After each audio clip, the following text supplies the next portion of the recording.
I think for me, and this would be the most important message I think for anybody who's new to Tyze, is that different things about Tyze grab people in different ways, and it's entirely legitimate to use it whichever way fits your particular circumstance. And in my case, we had two quite different requirements. One was a dementia case with an aging person, the other is an active sort of looking after a developmentally delayed young adult.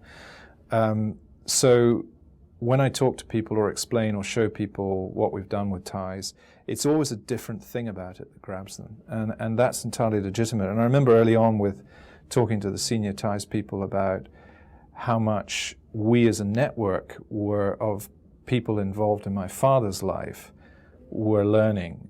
The great thing was, whoever it was in Tyze said, that's fine. It's not always about the person at the center. It's often about the network of people learning about each other and how to help each other take care of this person.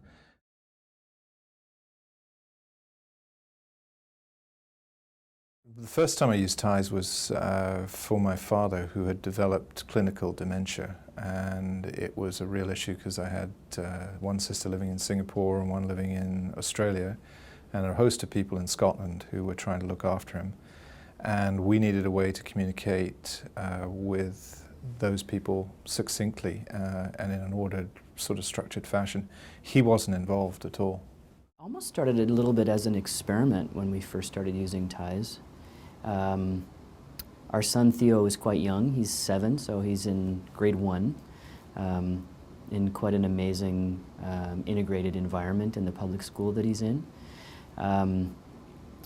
And so, I mean, in the school environment, you sort of have a bit of an artificial network around you already. But my exposure to Tyze kind of got me thinking that it would be just sort of interesting to see, you know, how early a tool like Tyze might become effective for Theo. So we didn't really know what to expect, and we're willing to kind of try anything at the early days to see, you know, what the outcome or what the benefit might be for him. I knew what the software could do, and mostly when I was diagnosed, I did not want to tell a story 45 times. So I figured if I had an online version of how I was diagnosed and who was treating me, it would, and I could also rally my troops, it would be really great, and it has been. It's been unbelievable because it's very stressful. Oh, you know, then I was diagnosed, then I went to this, they did a silly lab test, it didn't work, I had to have it, you know, it gets really repetitive. So, yeah, I started using it because I knew that it would save energy and it would improve communication. My father, who developed dementia, is or was nothing like he was as in his full life when he was fully active. So it was important for us to be able to describe to new people who he was walking into his life of care what he was like when he was fly fishing or curling or when he was an international banker traveling the world. And he was a very amusing and obviously interesting but from our perspective, but it gave them some colour to his life. He wasn't just a bedridden or wheelchair-ridden dependent. Just by chance, about a week after we started the network, and we had introduced some of these people for the first time online, they'd never met each other, we had Theo's school board deaf-blind convener run into Jenny, our moonlighting super nanny, on the bus and recognized each other from the Tyze network and struck up a conversation on the bus. And then both posted the results of their chance meeting onto the Tyze site. So really cool, you know, to see it go into real life. And on one occasion I went fishing and caught a huge sturgeon, which we took pictures of. And I sent pictures to my father in the mail, but the network got a posted digital copy of it, so all of the network will be able to participate in the discussion. And this gave everybody something to talk about with someone who had dementia, which wasn't about had he taken his medication that day or had he only had one drink or whatever the health issue was we were trying to manage. We were able to talk about something that interested him, that was happening in the network, and that was very valuable too.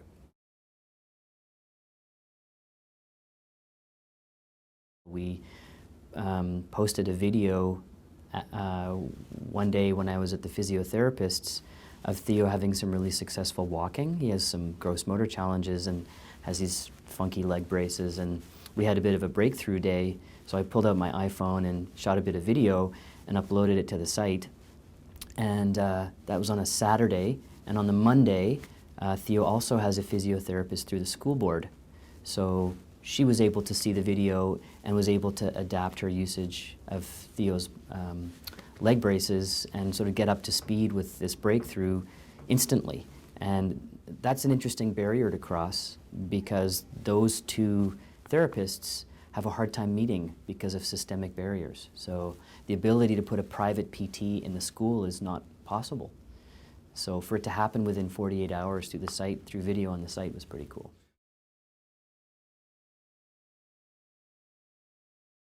We did with my father, particularly when we were all in different countries looking at him living in Scotland. I remember we needed to get him an orthopedic bed because he couldn't get out of bed, so we had to, somebody had to figure out how we were going to order and have delivered to his house a bed that was orthopedic and would lift him up and he could then just sit up and get out of his bed. And that was a kind of classic task, and we did manage it using Tyze. That was very helpful. I had a situation where I came home from the hospital and I almost fell. I needed a railing by the front door, and I phoned my friend Ethel, who's part of my network, and I said, I need a railing. And her brother was there within 12 hours and had put up a railing. So you can put out a request for help and get response very quickly, and that's been my experience.